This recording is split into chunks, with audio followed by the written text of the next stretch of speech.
Hi viewers, welcome to our channel. ప్రస్తుతం మనతో పాటు సీనియర్ జర్నలిస్ట్ దాము బాల సన్న వారితో మాట్లాడదాం.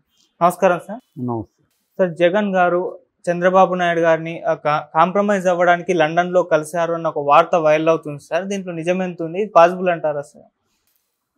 అంటే రాజకీయాల్లో ఏదన్నా పాసిబుల్లే, కలవలేరు అని చెప్పలేము మనం. బట్ ఎందుకు ఈ వార్త వైరల్ అవుతుంది అనేది ఇంపార్టెంట్. ఎందుకు చేస్తున్నారు, ఇది ఎవరు చేస్తున్నారు? వైసీపీ వాళ్ళు చేస్తున్నారా, తెలుగుదేశం వాళ్ళు చేస్తున్నారా? మొత్తానికి చంద్రబాబు జగన్ భేటీ లండన్లో అని ఒక వార్త వస్తుంది. ఎందుకంటే జగన్ కూడా లండన్లో అక్కడున్న ఎన్ఆర్ఐల్ని కానీ ఎవరిని కలవలేదు. చంద్రబాబు అసలు ఏ ఊరిలో ఉన్నాడో కూడా ఎవరికి తెలియదు. మొన్నటి వరకు ఇటలీ అని సాక్షి వీళ్ళు రాశారు, ఇటలీలో. కానీ సాక్షి దగ్గర ఏమీ సాక్ష్యం లేదు ఉన్నట్టు. ఊరికే రాశారు తప్ప ఉన్నట్టు ఏదన్నా సాక్ష్యం కావాలి కదా, అట్లాంటిది ఏది లేదు. అంటే ఎయిర్పోర్ట్లో కానీ ఎక్కడో చోట పబ్లిక్ ప్లేస్లో నుంచే కదా వెళ్ళాలి. మరి ఎందుకు తెలియకుండా వెళ్ళగలిగారు చంద్రబాబు? ఎలా వెళ్ళగలిగాడు? ఎక్కడా లేదు. ఎవరిని కలవలేదు చంద్రబాబు కూడా. ఎన్ఆర్ఐలను మామూలుగా అయితే ఎన్ఆర్ఐలను అభినందించడం, అక్కడ అవన్నీ హంగామా వ్యవహారం ఉంటుంది. సో ఇందువల్ల డౌట్స్ ఉన్నాయన్నమాట. అసలు ఇతను జగనేమో అట్లా చంద్రబాబు లాగా ఎవరికి తెలియకుండా వెళ్ళలేడు. ఎందుకంటే సిబిఐ కోర్టుకి అన్ని విషయాలు చెప్పాలా, ఆయన ఎక్కడెక్కడికి వెళ్తాడు డీటెయిల్స్ ఇవ్వాలి, ఫోన్ నెంబరు, మెయిల్ ఐడీలు సిబిఐకి ఇవ్వాలి, కోర్టుకి కూడా ఇవ్వాలి. సో సిబిఐకి కోర్టుకి అతను ఈరోజు ఎక్కడున్నాడు, 4 గంటలకు ఎక్కడున్నాడు, 5 గంటలకు మొత్తం సిబిఐకి కోర్టుకి అతని ప్రోగ్రామ్ అంతా ఇవ్వాలి. కానీ నిజానికి చంద్రబాబు మీద కూడా కేసులు ఉన్నాయి. చంద్రబాబు కూడా బెయిల్ మీద ఉన్నాడు. చంద్రబాబు కూడా పర్మిషన్ తీసుకోవాలి మామూలుగా అయితే, కానీ అవేవి చేయకుండా మేనేజ్ చేసుకొని వెళ్ళగలిగాడు చంద్రబాబు. తనకున్న వ్యవహారం వేరే. సో ఇప్పుడు వీళ్ళిద్దరూ కలిశారు అని ఎందుకు వస్తుంది వార్త అంటే, దానికి ఒక కారణం ఏంటంటే జగన్కి థ్రెట్ ఉంది అని నిన్న కూడా నేను దీన్ని ఎక్స్ప్లెయిన్ చేశాను. అయితే నాకు ఈరోజు మళ్ళీ ఇంకొన్ని డీటెయిల్స్ తెలిసాయి. అక్కడ లండన్ ఎన్ఆర్ఐస్ కొంతమంది మాట్లాడారు. సో దాన్ని బట్టి మనకు అర్థమైంది ఏమంటే, జగన్కి గతంలో కూడా 2019లో కూడా ఒక 60 మందిని దించారు అక్కడ జగన్ కోసం. సో అనేది ప్రధానంగా ఎవరు దించారంటే తెలుగుదేశం వర్గాలే దించాయనేది వాళ్ళకున్న అభిప్రాయం, ఎవరికి, వైసీపీకి. సో జగన్ని ఎందుకంటే జగన్ కమ్మ సామాజిక వర్గ ఆర్థిక మూలాలని దెబ్బకొట్టాడు. ముఖ్యంగా అమరావతిలో కమ్మ సామాజిక వర్గం అక్కడ అమరావతి మీద చాలా హోప్స్ పెట్టుకునింది. దాంట్లో చాలా ఇన్వెస్ట్ చేశారు. చుట్టుపక్కల ల్యాండ్స్ విపరీతంగా, ఒక అమరావతి అంటే విజయవాడ, గుంటూరు చుట్టుపక్కలే కాకుండా ఇట్లా నరసరావుపేట దగ్గర, తెనాలి వరకు, ఇటు ఆ రౌండ్ మొత్తం విపరీతంగా ఇన్వెస్ట్ చేశారు ఎన్ఆర్ఐలు. సో ఇప్పుడు అదంతా కూడా పడిపోయింది. సో మళ్ళీ జగనే వస్తే ఇంకా వాళ్ళు మర్చిపోవాల్సిందే. వైజాగ్, తిరుపతి, కాకినాడ ఇలాంటివి డెవలప్ అవుతున్నాయి, కానీ అమరావతి ఇంకా డెవలప్ అయ్యేది కష్టమైపోతుంది. సో చంద్రబాబు వస్తే మళ్ళీ వాళ్ళకి ఇది అవుతుంది. కానీ చంద్రబాబు వస్తాడా అనేది డౌట్ ఉంది వాళ్ళకి. అందుకని జగన్ మీద మళ్ళీ ఈ ఆపరేషన్ స్టార్ట్ చేశారా? ఏముంది, ఇప్పుడు కమ్మ సామాజిక వర్గానికి వేల కోట్లు డబ్బులు ఉన్నాయి. వాళ్ళు యునైట్ అవ్వడంలో వాళ్ళని మించిన వాళ్ళు లేరు. సో మొన్న కూడా మనం చూసాం కదా, ఇక్కడ కోమటి జయరాం వీళ్ళు ఓపెన్గానే డబ్బులు పడేద్దాం, ఎవరెవరికి అవసరాలు ఉంటాయి కనుక్కోండి, ప్రతి ఒక్కడికి, వాడికి పెళ్ళం ఉంటుంది, పిల్లలు ఉంటారు, ఇష్యూస్ ఉంటాయి, 2 లక్షలు ముఖాన్ని కొడదాం అన్నట్టుగా మాట్లాడారు కదా. సో అందువల్ల పెద్ద ఎత్తున ప్రపంచవ్యాప్తంగా ఉన్న కమ్మ సామాజిక వర్గం అంతా యునైట్ అవుతున్నారు. వాళ్ళతో పెట్టుకోవడం అనేది జగన్ చేసిన తప్పు. సో వాళ్ళతో ఎవరు కూడా ఇప్పటి వరకు పెట్టుకోలేదు. ఇప్పటి వరకు రామోజీరావు దగ్గరికి పోలీసులను పంపించిన సీఎం ఎవడు లేడు. అటువంటిది జగన్ దుస్సాహసం చేసి రామోజీరావును అరెస్టుకు ట్రై చేయడం, ఆయన దగ్గరికి సిఐడీలను పంపించడం వాళ్ళ ఇంటికి. ఆయన కూడా అన్నాడు కదా, ఇది కలికాలమా జగన్ కాలమా అని కూడా రామోజీరావు కామెంట్ చేశాడు. నా దగ్గరికి పోలీసులు వచ్చారు, ఎప్పుడు రాలేదని కూడా అన్నాడు. రామోజీరావుని ఇప్పటివరకు ఎవరు టచ్ చేయలేదు. అలాగే చంద్రబాబును కూడా ఇప్పటివరకు ఎవరు జైల్లో పెట్టలేదు. ఈ 2 పనులు అనేవి జగన్ చేసింది. అది ఇద్దరు కూడా కమ్మ సామాజిక వర్గానికి పెద్ద icons, Chandrababu and Ramoji Rao. So వీళ్ళిద్దరిని టచ్ చేయడం అనేది కూడా వాళ్ళు ఎమోషనల్గా హర్ట్ అయ్యారు.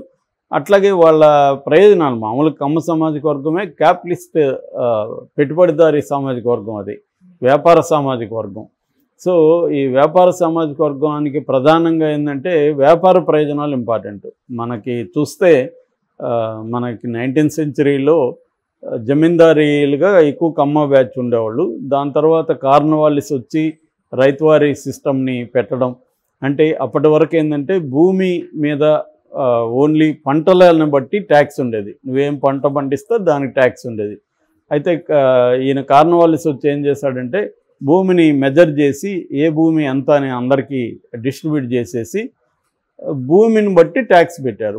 ఆ భూమిలో నువ్వేమన్నా పండించుకో, ట్యాక్స్ ఫిక్స్డ్ ట్యాక్స్ కట్టాలి. ఇది ఆ జమీందారులుగా ఉన్న కమ్మ బ్యాచ్కి కలిసి వచ్చింది.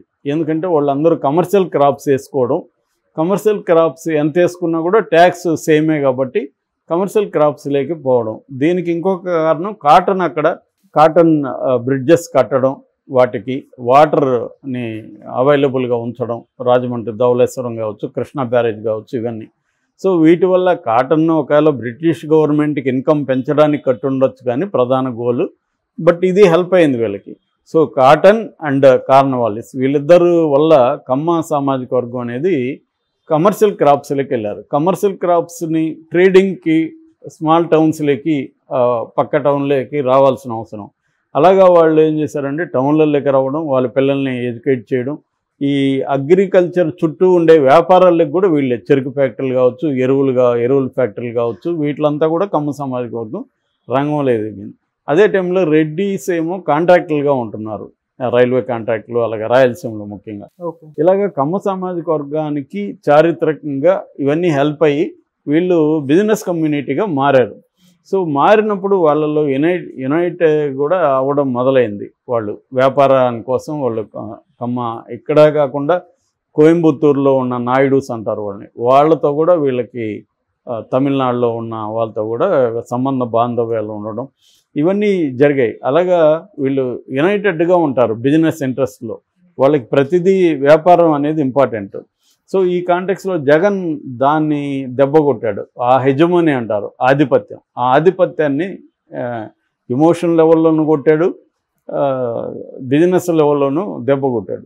సో అందువల్ల ఇప్పుడు వాళ్ళంతా యునైట్ అయ్యి జగన్ని ఏదన్నా హామ్ చేద్దాము అన్న ఉద్దేశం ఉన్నట్టుగా వాళ్ళు ఆరోపిస్తున్నారు. వేరే రకమైన మనకేం తెలియదు, బట్ వైసీపీ వాళ్ళ ఇన్సైడ్ వాళ్ళకున్న ఇదేం. అందుకనే నిన్న కూడా మనకి లండన్లో ఈయన పొన్నవోలు సుధాకర్ రెడ్డి జగన్ ప్రమాదంలో ఉన్నాడు, మనం ఆయన్ని కాపాడుకోవాలా అనడం ఉద్దేశం కూడా ఏంటంటే జగన్ ఎందుకు మన అందరినీ కలవలేకపోతున్నాడు, ఎక్కువ ఎమ్మెల్యేలను వీళ్ళని ఎందుకు కలవలేకపోతున్నాడు అంటే అతనికి థ్రెట్ ఉంది, అందుకనే అతను పరదాలు ఇవన్నీ కట్టుకొని వస్తాడని కూడా తెలుగుదేశం మీడియా జగన్ని కామెడీ చేస్తుంటారు.